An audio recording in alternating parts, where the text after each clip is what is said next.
जब मैं अपने माता पिता के घर से घर पहुंचा, जहां हमने अभी अभी उत्तरी मिशिगन में थैंक्सगिविंग डिनर किया था, तो मैंने एक बॉबकैट के रोने की आवाज सुनी। थका हुआ मैं आखिरकार अपने बिस्तर पर पहुंच गया था जब मेरी गर्भवती प्रेमिका ने नाचो पनीर मंचीज के लिए कहा। अनिच्छा से मैंने अपने जूते पहने और अपनी कार में चला गया।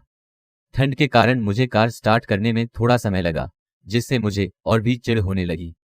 लेकिन आखिरकार मैंने इसे शुरू कर दिया और मैं अपनी प्रेमिका के अनिवार्य स्नैक्स को पुनः प्राप्त करने के लिए सुविधा स्टोर पर पहुंच गया। जैसे ही मैं दुकान से बाहर निकला, अपनी कार की ओर वापस चल रहा था, मैंने अपनी आंख के कोने से एक हलचल की छाया देखी। ऐसा लग रहा था जैसे कोई व्यक्ति कचरे के ढेर के पास खड़ा हो, रोशनी से दूर। मैंने आकृति की ओर कदम बढ़ाया और उसने मुझे एक विशाल भयावह मुस्कान के साथ देखा। उसका चेहरा इतना मुरझाया हुआ था, ऐसा लग रहा था जैसे उसके पूरे चेहरे पर दरारें पड़ गई हों। वह नीचे झुकी हुई थी और ऐसा लग रहा था कि वह कुछ चबा रही है। मैंने देखा कि वह क्या चबा रही थी। मेरे आश्चर्य करने के लिए ये एक अलग हाथ था। यह पुराना लग रहा था, जैसे कि ये हफ्तों से सड़ रहा हो। मैंने उसकी नजर अपनी जेब में रखी किसी चीज पर देखी। मैं जेब चाकू की तरह दिखने वाली रूपरेखा देख सकता था। जैसे ही मैंने पीछे मुड़कर देखा, उसने झट से मुझ पर आरोप लगा दिया। मैंने उसे दूर धकेल दिया और फिर वापस सुविधा स्टोर की ओर भागा। मैं दरवाजा तोड़कर अंदर घुसा और जैसे ही मैं ताला लगाने के लिए मुड़ा, पुलिस को बुलाने के लिए खजांची की ओर चिल्लाया। उसने मुझसे पूछा, क्या चल रहा है? मैं उस पर चिल्लाया और कहा, कृपया बस पुलिस को बुलाओ। मैंने पीछे मुड़कर देखा और देखा कि महिला सड़क के उस पार चली गई थी और अभी भी मुझे देख रही थी, क्योंकि उसने अपनी उदार मुस्कुराहट बनाए रखी थी। देखो, वहां एक लड़की है जो मुझे मारने की कोशिश कर रही है। मेरी तरफ देखते हुए उसने जवाब दिया, मुझे वहां कोई नहीं दिख रहा है, सर। उन शब्दों ने मुझे आज भी झकझोर कर रख दिया है।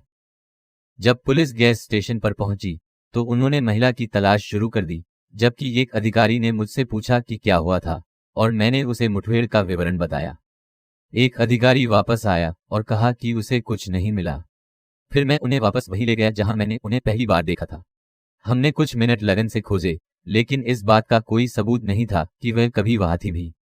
अधिकारी ने अपना सिर झुकाया और मुझे ऐसे देखा जैसे मैं विक्षिप्त था और मुझसे आलोचनात्मक लहजे में पूछा, क्या आप ठीक महसूस कर रहे हैं? मैं अपना बचाव करने वाला था और फिर मैंने सोचना शुरू किया।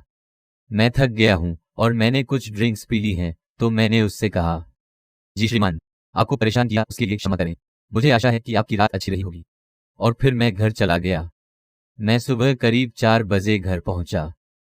मेरी प्रेमिका ने क्रोधित लेकिन स्वर के साथ मेरा अभिवादन किया।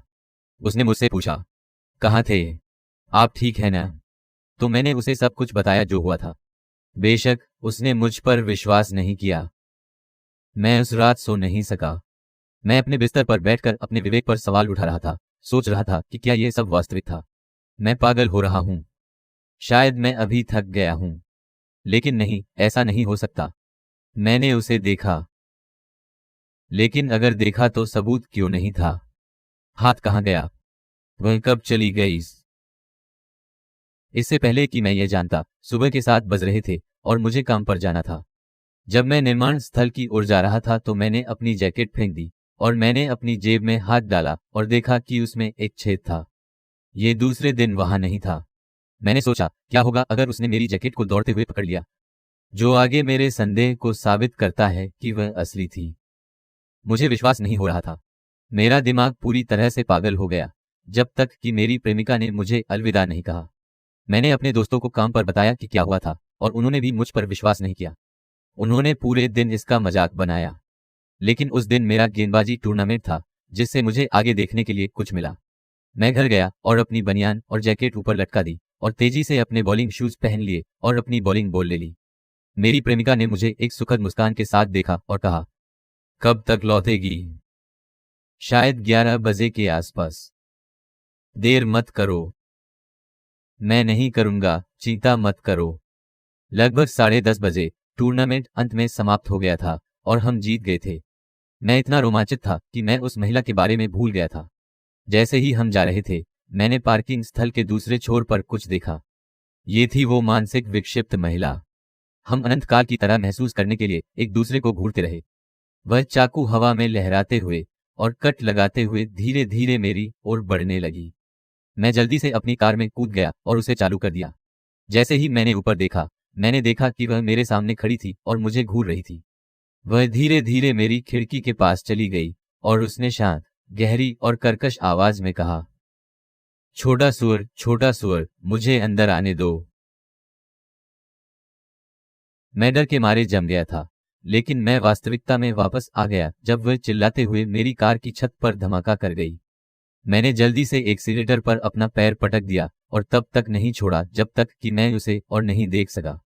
जब मैं घर पहुंचा तो मैंने अपनी प्रेमिका को बताया कि क्या हुआ था। पिछली बार की तरह उसने मुझ पर विश्वास नहीं किया। मुझे वास्तव में लगा कि मैं पागल हूं, लेकिन मैंने इसके बारे में भूलने और कुछ नींद लेने की कोशिश की।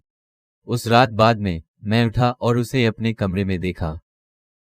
उसने बस इतना ही कहा, मुझे बार बार अंदर आने दो।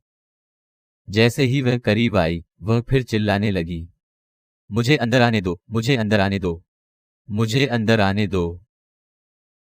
चलो पॉल, मुश्किल होना बंद करो, मुझे अंदर आने दो। मैं सोच रहा था कि दुनिया में कैसे मेरी प्रेमिका ने यह नहीं सुना।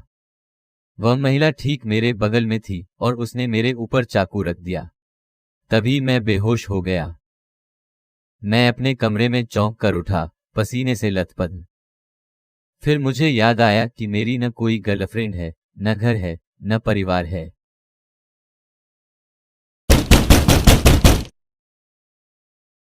चलो पॉल, तुम्हारी सुबह की दवाओं का समय हो गया है। मुझे अंदर आने दो।